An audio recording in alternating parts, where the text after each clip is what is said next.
नमस्कार दोस्तों। OCN network में आपका स्वागत है। मैं हूं ओमकार चौधरी।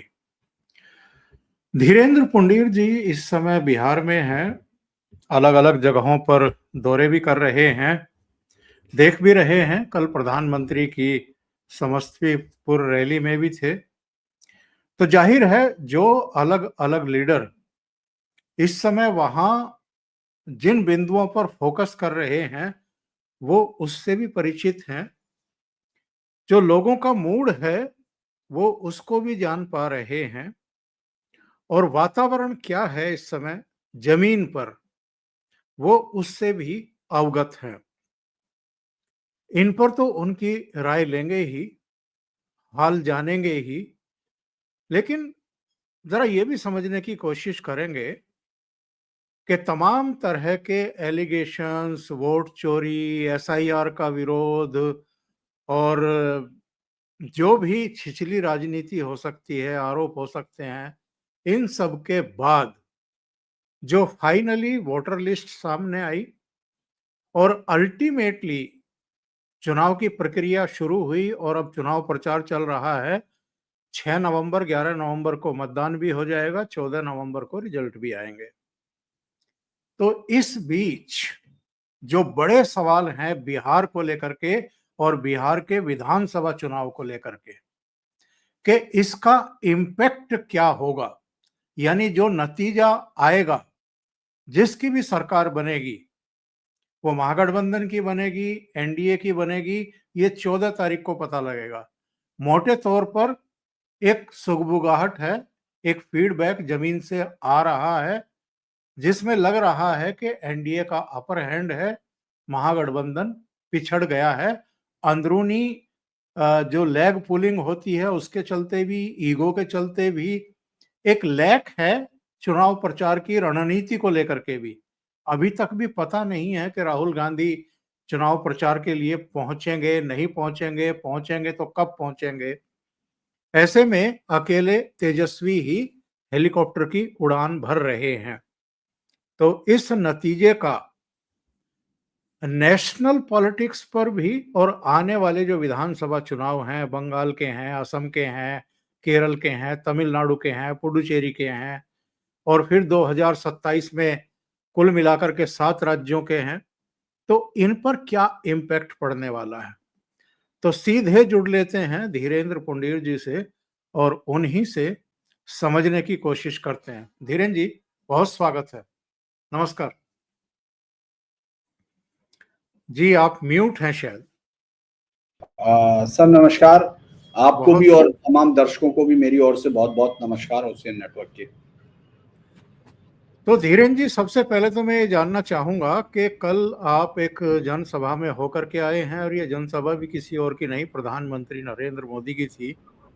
कुल मिलाकर के इम्पैक्ट क्या है, लोगों का मूड क्या है, और प्रधानमंत्री की बॉडी लैंग्वेज कैसी थी? देखिए, एक बात तो साफ है कि जो प्रधानमंत्री जिस उसको टारगेट करना चाह रहे हैं, जिस वोटर्स ग्रुप को चाहते हैं कि उसको बहुत निशाने पे रखा जाए, नजर में रखा जाए, और वो उनका प्राइम जो ऑब्जेक्ट है वो भी वही दिखता है, तो उसको उन्होंने कल एड्रेस किया, अच्छे से एड्रेस किया। सबसे बड़ी बात है कि बिहार एक ऐसे राज्य में तब्दील हो चुका है कि जहां महिलाओं की संख्या ही ये तय कर रही है कि आखिर आने वाली सरकार का स्वरूप क्या होगा, सरकार कौन सी होगी, जो बड़ा ही दिलचस्प सा एक अलग सा माहौल मुझे दिखता है। आज कई अखबारों में भी आपने देखा होगा प्रधानमंत्री मोदी की रैली के जो महिलाओं के शॉट्स हैं, जो महिलाओं का पूरा अलग से जो पार्टीशन होता है उसके अंदर कैंप के जहां वो रैली करते हैं सभा स्थल में, उसकी भीड़ के फोटो तमाम चीजों पर है। तो ये बताता है कि कम से कम जो इंटेक्ट वोट है नीतीश कुमार का, नीतीश कुमार ने जिस वोट बैंक को सृजित किया है अपनी जाति के दायरे से बाहर निकल के, वो वोट बैंक आज भी उनके साथ खड़ा है, और प्रधानमंत्री मोदी के साथ आने के बाद वो सवाया हो जाता है। जो हम लोगों के कहते हैं कि एक का सवाया हो गया, तो वो सवाया होते हुए दिख रहा था। उन्होंने जो अटैक करने की कोशिश थी वो सही जगह पर की। उन्होंने सबसे बड़ा जो एक चूंकि कई बार कहते हैं कि जो चीज आपके लिए एक जमाने में बेहतर होती है, अगर आपकी तबीयत खराब होती है तो जो घी आपके लिए सबसे बेहतर होता है, देसी घी, वही आपके लिए सबसे बड़ा जहर की तरह काम करने लगता है अगर आपका पेट खराब हो।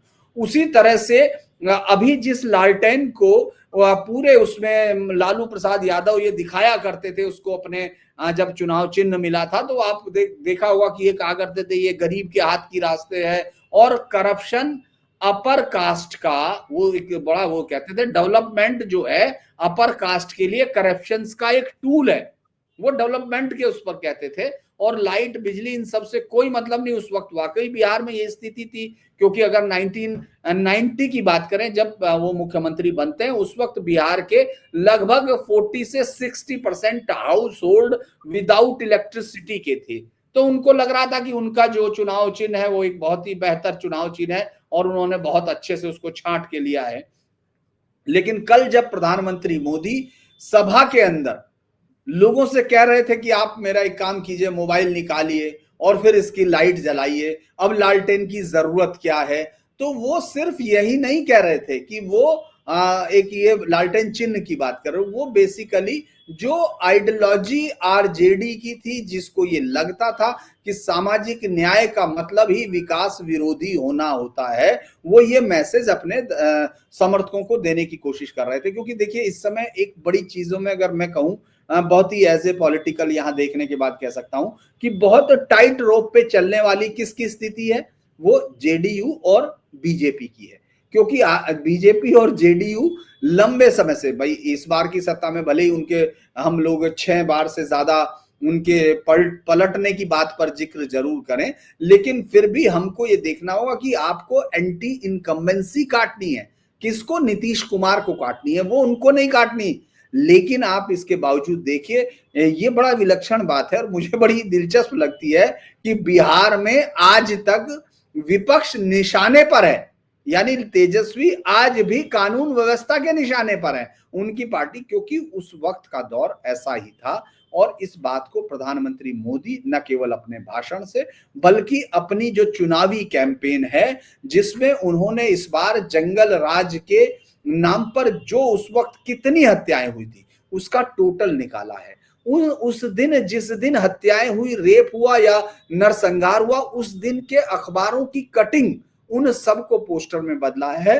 तो मुझे लगता है कि वो इस चीज को, इस चुनौती को समझते हैं और उसको कन्वर्ट करने की स्थिति में कोशिश कर रहे हैं कि ये जीत की स्थिति में। और अभी आपकी बात सही है कि वो अपर हैंड पे है। अगर मेरे से पूछे कि उन्होंने मैसेज अपना कन्वे किया और वोट बैंक को अपने वोट बैंक को सैचुरेट किया, उनका सबसे बड़ा वोट बैंक जो उनकी यकीन का केंद्र है वो है महिला वोटर्स, और उनकी संख्या देखकर मुझे लगता है बीजेपी और जेडीयू दोनों प्रसन्न हो रहे होंगे। धीरेन्द्र जी, कर्पूरी ठाकुर के गांव जाकर के और उनको सम्मान देना और ये याद दिलाना उनके समर्थकों, उनके सपोर्टर्स को और बड़े वर्ग को कि कर्पूरी ठाकुर को भारत रत्न हमारी सरकार ने दिया, ये सम्मान देने का फैसला हमने लिया, इससे पहले किसी को उनकी सुध नहीं आई। इसके अलावा देखिए, प्रधानमंत्री मैसेज भेजने के मास्टर हैं। जब कल बड़ी माला उनको पहनाई जा रही थी, तो उन्होंने इधर-उधर देखा और नीतीश कुमार का हाथ पकड़ करके माला के भीतर लिया। आमतौर पर ऐसा होता नहीं है। बहुत सारी राज्यों में हमने सभाएं देखी हैं, अकेले प्रधानमंत्री रहते हैं माला में, लेकिन उन्होंने नीतीश बाबू को माला के अंदर लिया। और ये सब देख करके कि कर्पूरी ठाकुर को याद कर रहे हैं बीजेपी के सर्वोच्च नेता, कल राहुल गांधी को सीताराम केसरी की भी याद आ गई। वहां पर एक सीताराम केसरी का चित्र रख करके उन पर माल्यार्पण करते हुए दिखाई दिए राहुल गांधी। बल्कि मैं तो इसको कांग्रेस की बड़ी भूल कहूंगा कि आप पहली बार सीताराम केसरी को याद भी कर रहे हैं, फूल भी चढ़ा रहे हैं, पर आपने लगे हाथ वो प्रकरण भी लोगों की स्मृति में ताजा कर दिया, जब उनकी नेम प्लेट उखाड़ करके कांग्रेस मुख्यालय से फेंकी गई थी और जब वो अपनी धोती संभालते हुए किसी तरह अपनी गाड़ी तक पहुंचे थे, जब यूथ कांग्रेस के कार्यकर्ता उनके साथ धक्का मुक्की कर रहे थे, सोनिया गांधी की ताजपोशी करने के लिए सीताराम केसरी का अपमान किया गया था। तो प्रधानमंत्री का एक-एक मोमेंट, एक-एक फैसला, एक-एक कदम, वो कहीं न कहीं बहुत सारे सवाल छोड़ जाता है, बहुत सारे संकेत दे जाता है। देखिए, बड़ी दिलचस्प बात ये है कि प्रधानमंत्री मोदी जब कोई चीज़ का फैसला लेते हैं, उनकी टीम कुछ ना कुछ एक अलग चीज़ के साथ आती है। मतलब जितना लोग यहाँ उनका पूरी पार्टी, उनके तमाम लोग यहाँ जो पार्टी के अध्यक्ष हों, स्थानीय इकाई हो या केंद्रीय इकाई हो, जो सोचती है, उससे अलग आइडिया के साथ प्रधानमंत्री मोदी अक्सर आते हैं। और वो अपने वो जो भी तरीका होता है, वो संवाद के साथ बेहतर तरीका होता है। आप ये देखिए कर्पूरी ठाकुर का जो ये समय है, जिस समय उन्होंने इसको चुना चुनाव के वक्त, तो ये बात वो उसी समय तय कर चुके होंगे। अगर हम कहें कि जब उनको भारत रत्न दिया जा रहा था, तब उन्होंने अपने आने की तारीख भी तय कर ली होगी। वो ये है, क्योंकि बीच में ये भी चर्चा रही, बहुत ही विश्वसनीय जो कह सकते हैं साथियों के अगर माध्यम से हम बात करें, कि जो आने का दौर था, जो उनको पहले भी बुलाने का एक आयोजन में उनको जरूरत बुलाया गया था, लेकिन वो उस वक्त नहीं आए, किसी व्यस्तता की वजह से नहीं आए। कारण तो यही बताया जा सकता है। लेकिन मैं ये मानता हूं कि वो ये जानते हैं कि मुझे किस वक्त अपनी बिसात पर कौन सा मोहरा उठा के चलना है।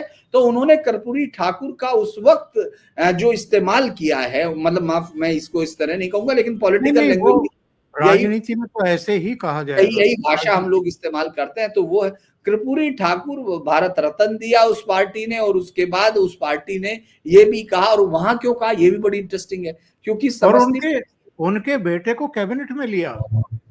जी, और वो जो सीट है वो बड़ी इंटरेस्टिंग सीट, वहां का जातीय गणित भी आप देखेंगे तो ये बड़ा, बाकी सब पूरे राज्य में अगर हम लोग उस समुदाय जिससे कर्पूरी ठाकुर आते थे उसकी जनसंख्या देखते हैं और इस सीट पर देखते हैं, तो वो 5 से 18% तक हो जाती है।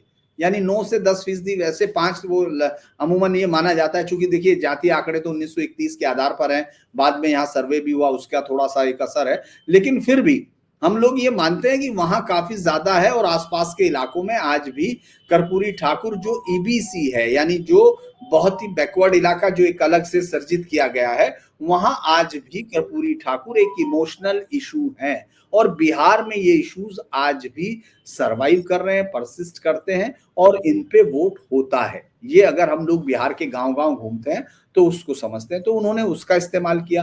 दूसरा, कई बार मुझे लगता है कि राहुल गांधी एक उस बॉलर की तरह है जो ये सोचते हैं कि सिर्फ फास्ट बॉल फेंकनी है हमको।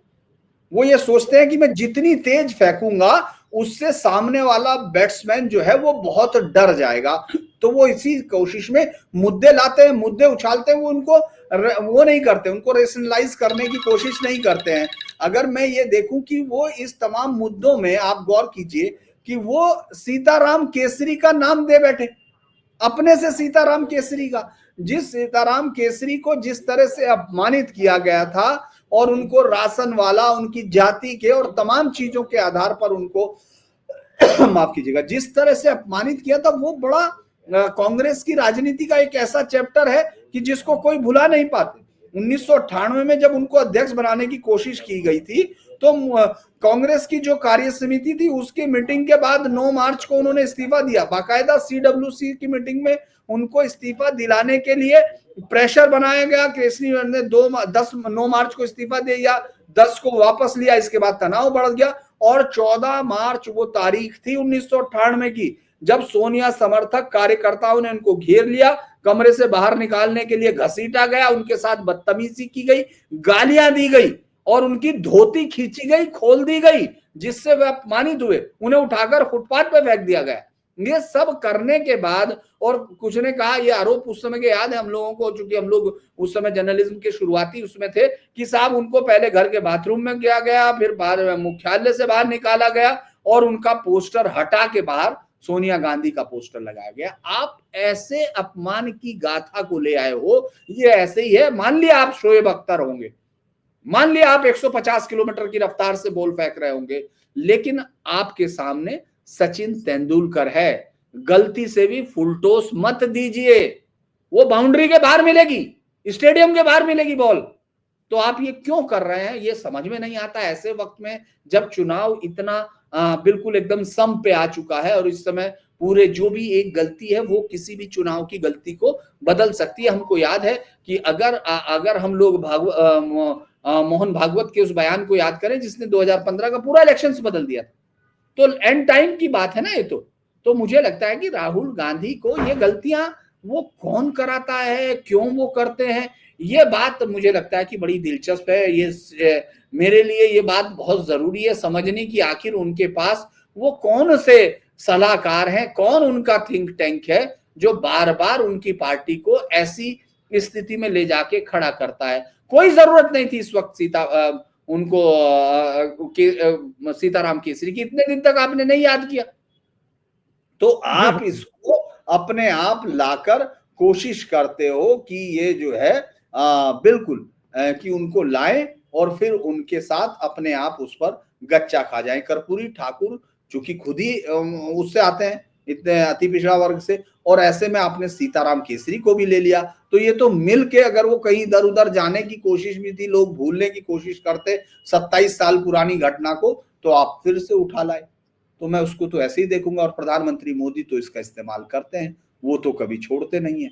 तो मुझे लगता है कि उन्होंने उसका सही से नहीं, प्रयोग सबसे बड़ा सवाल धीरेन्द्र जी यही बनता है कि जब प्रधानमंत्री नरेंद्र मोदी ये काम कर सकते हैं तो कांग्रेस क्यों नहीं कर सकती। केवल संविधान दिखाने से या जाति जाति और आरक्षण की बात करने से आप राजनीति साध लेंगे क्या? लोगों के दिल जीत लेंगे क्या? वोट पा लेंगे क्या? वो करके दिखा रहे हैं। उन्होंने अगर कर्पूरी ठाकुर को सम्मान दिया है तो उससे पहले उनको भारत रत्न दे दिया, उनके बेटे को कैबिनेट में ले लिया, तब जाकर के वो उनके गांव जाकर के उनकी प्रतिमा पर माल्यार्पण कर रहे हैं, और चुनाव के समय कर रहे हैं, तो इसका एक अलग ही मैसेज जाता है। तो आगे बढ़ते हैं। मैं ये जानना चाह रहा हूं कि ठीक है, लोकसभा चुनाव में भारतीय जनता पार्टी और वैसे नरेंद्र मोदी को माफ कीजिएगा, मैं आपको बीच में दर्शकों को सूचना जी दे दूं, जी चूंकि दर्शकों को, चूंकि कृष्णा अल्लावरू है, उससे अब जिम्मेदारी ले ली गई है बिहार की, क्योंकि अभी बीच में अविनाश पांडे को, जिसको एक और गुप्त हथियार मानते हैं कांग्रेस के नेता अपने लिए, उनको ऐसी तमाम जगह पर भेजा जाता है, लिहाजा उनको बिहार भेजा गया। इससे पहले कल कृष्णा अल्लावरू से उनको दी गई एक जिम्मेदारी वो भी ले ली गई थी। तो मुझे यूथ लगता है कांग्रेस वाली ले ली गई थी। यूथ कांग्रेस वाली, तो मुझे लगता है कि अब जो है कांग्रेस ने बिना कुछ पहले से ही हार स्वीकार करके कारणों की जांच के लिए एक सदस्यीय आयोग भेज दिया। मैं तो यही मानता हूँ। गलती पे गलती, मतलब एक प्रामाणिक व्यक्ति को भेजा जाना चाहिए। जहां भी चुनौतीपूर्ण चुनाव हो, वहां आप किसी ऐसे व्यक्ति को भेज दें जिसके बारे में इससे पहले कोई जानता नहीं था, और इनके बारे में ये बिल्कुल प्रचारित है इस समय पूरे बिहार में भी और बिहार के बाहर भी, कि ये जब से गए हैं वहां डेरा जमाया है, ये लालू प्रसाद यादव से भी नहीं मिले, और जो रायता बिखरा है, जो मतलब मेरे रायता बिखरा है वो तो सबके सामने है। मेरे एक जर्नलिस्ट मित्र हैं, कल उनकी बड़ी अच्छी टिप्पणी आई, और जब हम लोग बात कर रहे थे, उन्होंने चूंकि उन्होंने बड़ा एक अच्छा शब्द इस्तेमाल किया। उन्होंने कहा कि कांग्रेस की सबसे बड़ी गलती ये है कि कृष्णा अल्लावरी को एकदम केजी से उठा के, यानी वो किंडरगार्टन के स्टूडेंट थे, उनको सीधा यूनिवर्सिटी में भेज दिया गया। और ये बात इतनी, मुझे लगता है कि जो हमारे वरिष्ठ सहयोगी हैं, बहुत अच्छे से करीब से समझते हैं राजनीति को, उन्होंने कल ये बड़ी शानदार टिप्पणी की, और मुझे लगता है कि आज उसका हम लोगों को कोई वो नहीं है कि उनकी इस बात का, आज ही हम लोगों ने प्रत्यक्ष प्रमाण देख लिया कि वो केजी के स्टूडेंट थे, आपने उसको बिहार जैसी यूनिवर्सिटी को वीसी बना के भेज रहे थे, तो वो चल कैसे पाते। तो इसीलिए मुझे लगता है कि कल की घटना बड़ी इंटरेस्टिंग थी। पहले जो हालात पैदा हुए उसको सुलझाने के लिए अशोक गहलोत को भेजना पड़ा। अशोक गहलोत बाकायदा तेजस्वी के घर गए, वहां बैठ करके उनको मनाने समझाने की कोशिश हुई, नाराज लालू को मनाने की कोशिश हुई। उसके बाद मुकेश साहनी नाराज होकर के गाल फुला करके बैठ गए। 1 घंटा उनको समझाने में लगा अशोक गहलोत को, और तब जाकर के ये घोषणा हो पाई कि साहब इनका नेतृत्व रहेगा और ये डिप्टी रहेंगे, लेकिन उसके बाद तो रायता और बिखर गया है। अभी कांग्रेस के नेताओं के बयान आ रहे हैं कि हम अपना एक दलित डिप्टी सीएम बनाएंगे और एक मुस्लिम बनाएंगे। तो कितने डिप्टी सीएम बनेंगे इस सरकार में अगर इनको बहुमत मिल जाता है? दरअसल मैं हँस भी रहा था कल, एक ऐसा बड़ा अच्छा मुझे जोक याद आ रहा था, जब मैं अशोक गहलोत के सुनने के बाद ये सुन रहा था। क्योंकि एक एक दोस्त ने पूछा अपने दूसरे दोस्त से कि यार मैं स्विट्ज़रलैंड जाना चाह रहा हूँ इस छुट्टियों में, मैं सोच रहा हूँ कि स्विट्ज़रलैंड में परिवार को लेकर छुट्टी मनाने जाऊँ, कितना खर्चा आ जाएगा? तो जिस दोस्त से उसने पूछा उसने कहा कि 0 पैसा। उसने कहा क्या मतलब? उसने कहा कि सोचने के पैसे थोड़े ही लगते हैं भाई, जाने के लगते हैं, तो तुम सोच रहे हो। तो देखिए, वो एक डिप्टी सीएम बना सकते हैं, 4 डिप्टी सीएम बना सकते हैं, बल्कि 112 उपजातियां हैं जिनको टिकट नहीं मिला है मोस्ट बैकवर्ड क्लासेस में, तो आप उन सबको डिप्टी सीएम बना सकते हैं, किसी को बना सकते हैं। 6-6 महीने आप रखते रहिए, अब आपके ऊपर है। ये इस तरह का भी ऐलान कर सकते हैं, क्योंकि ये प्रैक्टिकली संभव नहीं है, लेकिन ऐलान करने में क्या जाता है। और जब मेरे हाथ में कुछ है ही नहीं, तो मैं किसी को कुछ भी दे सकता हूं। आप मुझसे कहेंगे कि मैं यूरोप, जैसे याद होगा कि जब आम आदमी पार्टी के बीच में एक बार वॉर हुई थी, जब इसको निकाला गया था कुमार विश्वास को पार्टी से, तो उससे पहले आपको याद होगा इसको राजस्थान का चुनाव इंचार्ज बना दिया गया। ये बहुत प्रसन्न था। तो मैंने, जब हम लोग की बातचीत हो रही थी, हमने कहा कि यार बुरुंडी का भी बना सकते हैं भाई, पूरे देश को दे सकते हैं, आपको एक राज्य ही दिया है उन्होंने।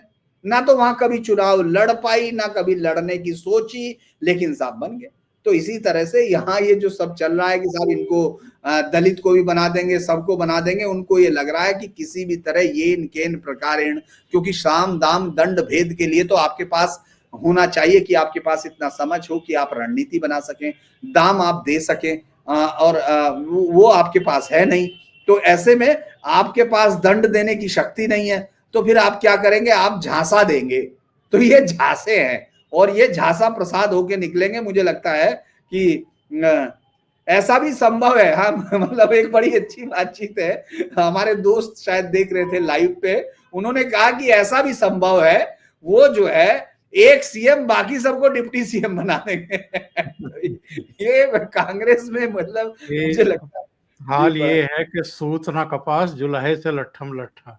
जी। तो दूर दूर तक अभी सत्ता का। तो मैं ये जानना चाह रहा था कि लोकसभा चुनाव में ठीक है, भारतीय जनता पार्टी को इंडिपेंडेंटली पूर्ण बहुमत नहीं मिला, 240 पर अटक गई, 32 सीट दूर। लेकिन उसके बाद जो 5 राज्यों के चुनाव हुए हैं, उनमें से 4 में भारतीय जनता पार्टी का जबरदस्त परफॉर्मेंस रहा है। जम्मू कश्मीर में पिछले विधानसभा चुनाव में 25 सीटें मिली थी, इस बार 29 मिल गई। हरियाणा में तीसरी बार लगातार सरकार बनाना बहुत बड़ी उपलब्धि है।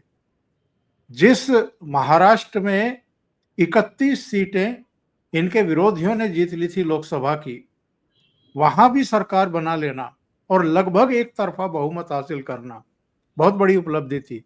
और दिल्ली से अरविंद केजरीवाल एंड कंपनी को निकाल बाहर करके यहाँ सरकार बनाना 27-28 साल बाद, यह बहुत बड़ी उपलब्धि थी।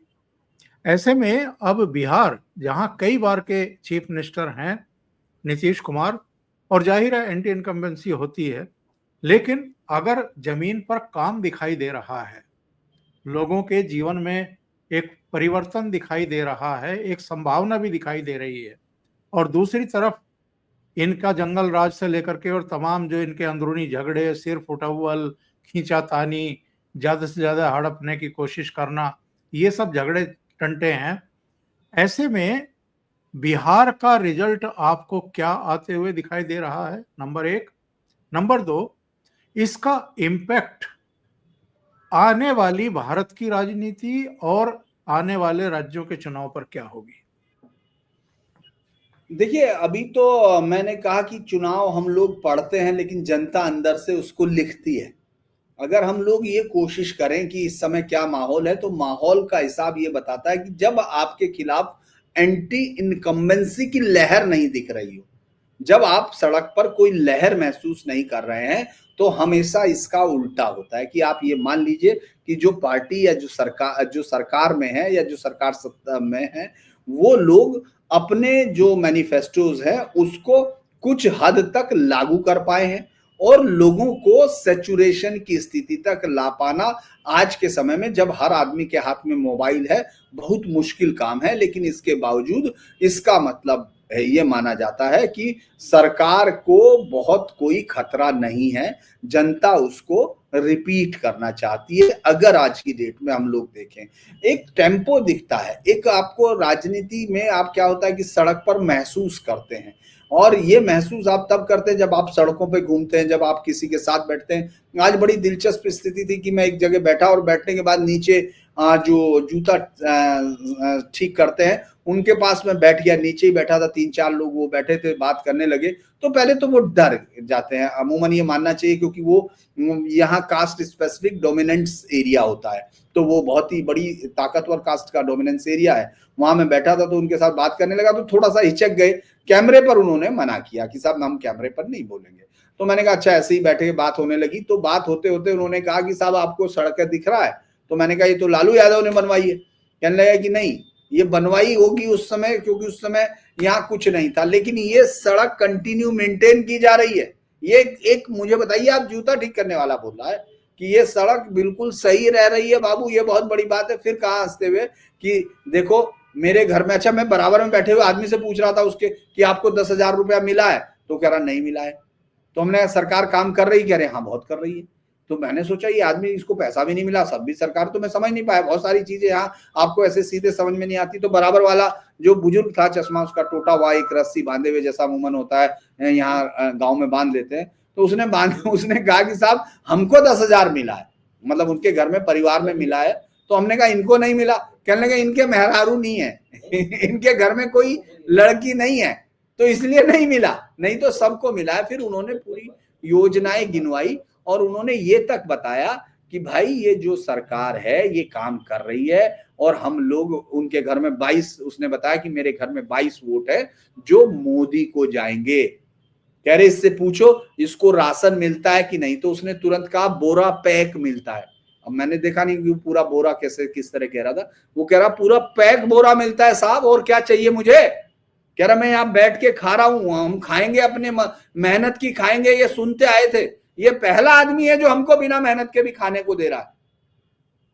मतलब उसका जो टोन था, मैं ये कहूं तो आपको ये समझना, मतलब मुझे लगता है कि वो इशारों से बताने की कोशिश कर रहे थे कि सरकार ने अपना काम किया है। कल रैली में जितनी महिलाएं थी उसमें से लगभग ऐसी महिलाएं भी हमको मिली जिनके अकाउंट में अभी पैसा नहीं गया, क्योंकि पैसा जा रहा था और अब ये प्रोसेस शायद इलेक्शन की वजह से रुकी होगी। तो उसमें से मैंने उनसे पूछा कि आपको तो पैसा नहीं मिला, तो उन्होंने कहा कि पैसा मिले ना मिले हम मोदी को वोट देंगे। इसके बाद आज फिर एक जगह बड़ा इंटरेस्टिंग हुआ, मैंने कहा कि वो तो 30,000 रुपया देने की बात कर रहा है तेजस्वी, और आप कह रहे हो 10,000। तो उसने कहा अब वो तो मिलने की बात है ना, ये तो दे रहे हैं, उनका तो सुना है हमने, वो खुद कह रहे कि इनका तो दे रहे हैं, हम तो इसको कैसे खो दें जो मिल रहा है, क्योंकि उनके बारे में हमने सुन रखा है। क्योंकि उम्र कम थी बच्ची की, तो उसने कहा उनके बारे में हमने सुन रखा है, तो वो बदलेंगे हमको नहीं दिखता है। और एक बड़ी अजीब सी बात हुई कि जब आप अपना पक्ष साबित करना पाते हैं, और जातीय राजनीति में ये बड़ा टफ पोजीशन होती है, जब आप उनसे ऐसे सवाल पूछ दें कि साहब गुंडई हुई थी कि नहीं, फिर मैंने पूछा कि ये सड़क तो अच्छी है या नहीं जो तुम्हारे सामने है, अब वो उसको कैसे मना कर दे। तो फिर उन्होंने कहा कि साहब ये बात तो ठीक है। वो बड़ी विलक्षण बात मुझे लगी। उस बुजुर्ग ने कहा कि साहब आप ये तो ठीक कह रहे हैं, लेकिन आप सोचिए हर एक औरत को 10-10 हजार रुपया दे दिया, उनको काम करा रहे हैं, हमारे घरों की इज्जत बाहर चली गई। ये बताइए साहब, वो रिकॉर्ड में है। मैं हंसते हंसते कि आप तेजस्वी को जिताना चाहते हैं, अच्छी बात है, लेकिन आप उसके लिए तर्क कहां कहां से ढूंढेंगे? तो ये एक इस तरह के तर्क भी आपको वहां मिलेंगे जिस जातीय राजनीति में। और चूंकि बिहार बड़ा इंटरेस्टिंग, आज एक बड़ा डाटा था मुझे, बड़ा उसको पढ़ने के बाद लगा कि बिहार कंटिन्यू राष्ट्रीय आय से इतने परसेंटेज कम था, वो शुरू से था, लेकिन नेशनल आय के 54% पर था वो, जितनी आय थी, मतलब उसकी 54% बिहार में थी जब आजाद हुआ देश। मतलब शुरुआत में पहला चुनाव होता है जब 51 का 52 का जब विधानसभा चुनाव हुआ। लेकिन जब लालू यादव यहाँ 97 उसमें थे 5 में, उस समय सबसे ज्यादा नीचे आ गई, 27% पर आ चुका। अभी भी हालांकि बीच में आगे बढ़ी थी ये, अभी भी नीचे इनके में भी गिरी है, इनके में 31-32% है, बहुत ज्यादा। आप सोचिए सबसे नीचे है। और ये एक और डाटा बताता है कि अगर आपके राज्य में कोई सरकार बन रही हो ना स्थायित्व की, तो उसका मतलब अपने आप में विकास नहीं हो जाता, उसके लिए नेताओं का विजन चाहिए होता है। स्थायी सरकार होना विकास नहीं होता, क्योंकि यहाँ इतने समय अगर हम लोग 1967 से देखते हैं तो 5 साल में 3 साल में 5 मंत्री 8 मुख्यमंत्री इस तरह बदले हैं। यहाँ एक मुख्यमंत्री मुझे हैरानी है 5 दिन रहे, सतीश, उसके बाद एक 53 दिन रहे। तो ये तो इस राज्य में इस अस्थायित्व के बावजूद आपने स्थायी होना, आपने मान लिया कि लालू प्रसाद यादव है और सरकार 15 साल चल गई तो इसका विकास का मतलब नहीं है, और 20 साल चल गई तो भी विकास के आंकड़े अगर सही आ रहे हैं तो इसका मतलब ये नहीं एंटी इनकम्बेंसी उन लोगों को, मुझे नहीं लगता। क्योंकि कल एक बड़ा, मैंने उनसे कहा भी कि आप ये शब्द शायद सही नहीं कह रहे हैं, थोड़ा सा भाषा हमेशा टीवी पर थोड़ा बेहतर रहनी चाहिए जब आप सार्वजनिक संवाद कर रहे हो। उन्होंने कहा, जब मैंने कहा कि भाई रोटी उलटनी पलटने की बात कर रहे हैं आरजेडी के समर्थक कि भाई वो तो उसने कहा कि बाप बहुत पुराना हो जाता है तो क्या बदल दें। तो मैंने कहा कि ये सही शब्द नहीं है, आपकी उपमा सही नहीं है। तो उन्होंने कहा कि नहीं, मैं सिर्फ ये बताना चाह रहा हूं कि अगर कोई अच्छा काम कर रहा है तो हम क्यों बदल दें। ये उनका समर्थक था। और चूंकि वो बेल्ट है, वो कभी पासवान की बड़ी समर्थित बेल्ट थी, तो वो मुझे लगता है कि उनका अगर मैं कहूंगा तो बेहतर है। और ये सरकार अभी की डेट में जब हम बात कर रहे हैं, इसलिए बहुत सारे दर्शक इस बात के लिए बहुत नाराज ना हो बाद में, अगर आज की डेट में अगर हम देखते हैं तो कोई इस तरह का साइन नहीं दिख रहा है, क्योंकि अंदर अंदर ऐसी कोई क्रांति यहां नहीं हो रही है कि साहब अंदर अंदर लोगों ने बदल दिया हो। क्योंकि वो बदलाव के लिए आपको जातीय वो तोड़ना पड़ेगा। जातीय जो दायरा है उससे बाहर निकलते हुए वोटर्स नहीं दिख रहा है।